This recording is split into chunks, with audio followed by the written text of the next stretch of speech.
Hey there, guys. It's me, Gabriel of the Wolfpack, coming to you with that morning boost. And this one is about the sacrifice, or quote unquote, the sacrifice we give. Um, and so I think within at least the Christian community, there's this kind of notion that you got to make the sacrifices of the joys of this world for the glory of heaven.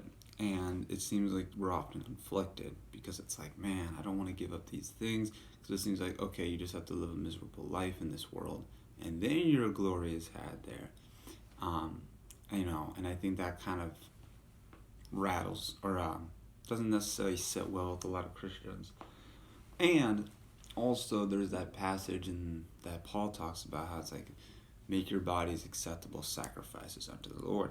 And I think at first glance, if you misunderstand that passage, it can lead to you thinking that, you can just, I don't know, put your body through, allowing your body to be subjected to all sorts of nonsense.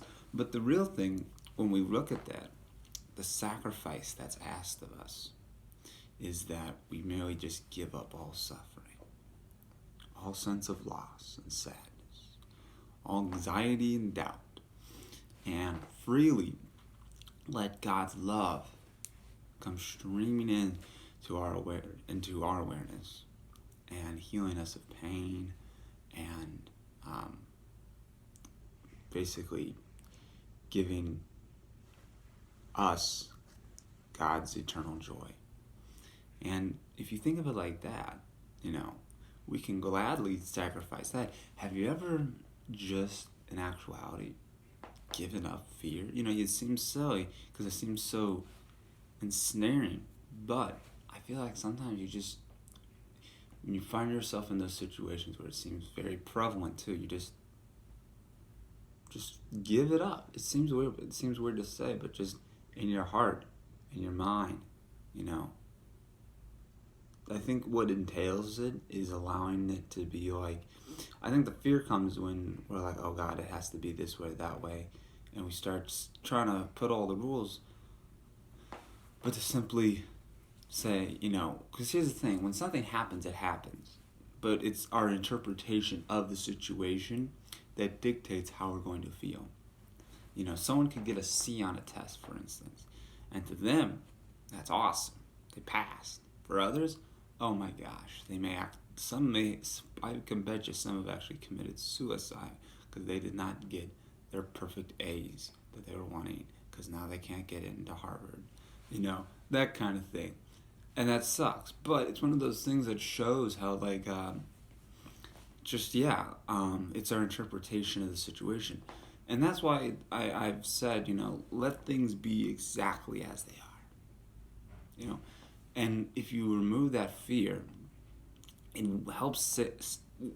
helps save you a lot of energy. A lot of us waste energy being fearful and things like that. But just simply let things be as they are. There's a certain sort of calmness that takes place. It's not necessarily this, it is a joy, but it's like this, I don't know, it's an emptying process on part. And then what comes of it is that eternal joy that gets helped then filled in to our consciousness. And so that's really nice. And that's the thing. When you do this, when we sacrifice these things, we let these negative things go, we're able to be at peace again. Because fear has gone and now only love remains. And the thing about that is that you can't have fear and be at peace. When you're at peace, it's because the fear is gone. So just let it go. So that's what I got for you guys. I hope you enjoyed.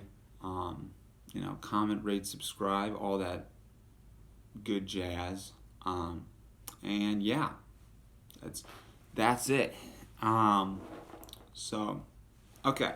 Well, I wish you well and Godspeed. See ya.